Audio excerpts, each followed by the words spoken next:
guys, it's Sam, and this is my spoiler-free review of Malibu Rising by Taylor Jenkins Reid. Also, Binks refuses to be anywhere but on my lap right now, so if he pops up at any moment or you see a stray tail, you know why. Malibu Rising is a standalone historical fiction novel. This takes place in Taylor Jenkins Reid's universe that she's kind of created with like Evelyn Hugo, Daisy Jones and the Six, and there's a character that was mentioned briefly in both of those that is a character in this book. This takes place in the 80s, although we do get flashbacks all the way to the 50s or 60s, I want to say, and is primarily, there's a lot of characters in here, primarily following the 4 children of Mick Riva, who is that character that has been kind of like mentioned in all the books. And they're all famous because he was famous, and this is counting down to what we know is an inevitable fire in Malibu.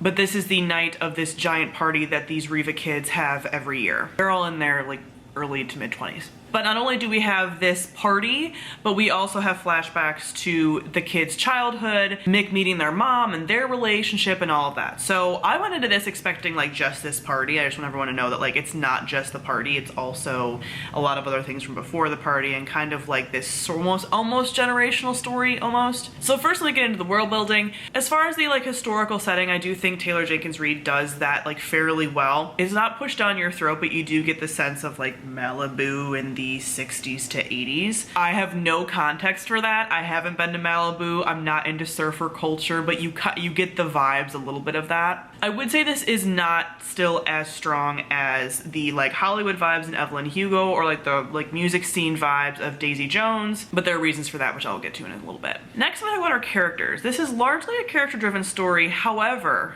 there are so many characters that you're technically following that I think this is where the book starts to get a little messy for me. So we have the 4 main siblings. I would say arguably that Nina is the main character. She's the oldest of the siblings. She's also like kind of the most famous one because she sort of became like a surfer model. So you're following her kind of like the most, and everything is a little bit through her lens, but not quite.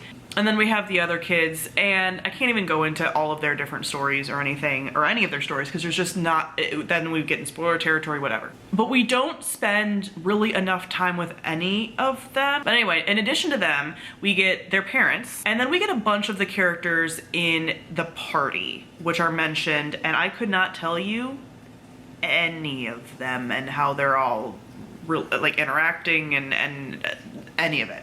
So let's break it down kind of into 2 parts, because the book the book literally is in 2 parts, but the way that they feel is also very much in 2 separate parts. So we have this first part that is mostly flashbacks with some current day stuff, but like mostly flashbacks to them as kids, Mick and their mom, and their like incredibly toxic relationship. Because one of the problems with this book, although I love an unlikable character, Mick being the main focus and like the main point of like contention with a lot of things, just being like an absent dad and just like a shitty husband, is just like insufferable and just continues over and over, and it's just like a not fun time. And also I'm not really sure like what the point of like beating us over the head with that was, because when we do get to the second part, it's a lot of these like interweaving stories of like not only these like 4 kids, but also all these people at the party.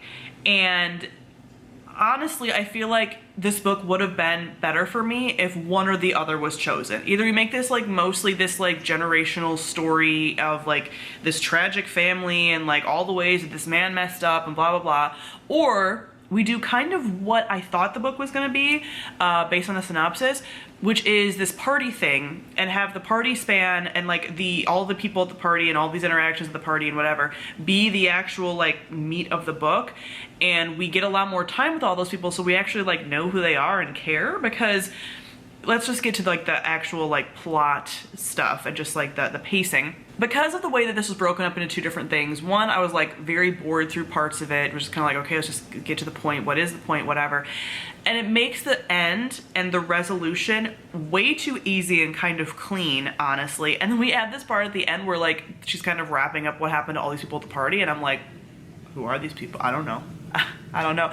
And because I just didn't care. So overall, because of all these things, because of the sort of tonal difference of the 2 parts of the book, and the book not quite feeling like it knew what it was trying to do, and not really having like a complete focus, like we were very much torn between this like the party and all the different interactions and how everybody intersects along with this like tragic family, because I couldn't decide between those two things, it just felt incredibly messy to me, and I find myself like really not caring. I just finished shortly before filming this, and yeah, no thoughts really, just besides being incredibly frustrated by this book, because I did really like Evelyn Hugo and Daisy Jones. I listened to this book on audio and I liked the narration, but I just wasn't as pulled in as I was in those first two books, and I'm trying to pinpoint, besides the sort of like pacing and how it was like sort of thrown together, if there was anything else that could have been changed. And honestly, it wasn't the unlikable characters, because those two books had very unlikable characters too. It was, I think, just like the way that this was constructed that didn't work for me. So overall, I gave this 2 stars, and I think this will be pretty forgettable for me. So comment below, let me know what you thought of Malibu Rising. Thank you all for watching, and I'll see all of you guys soon. Bye.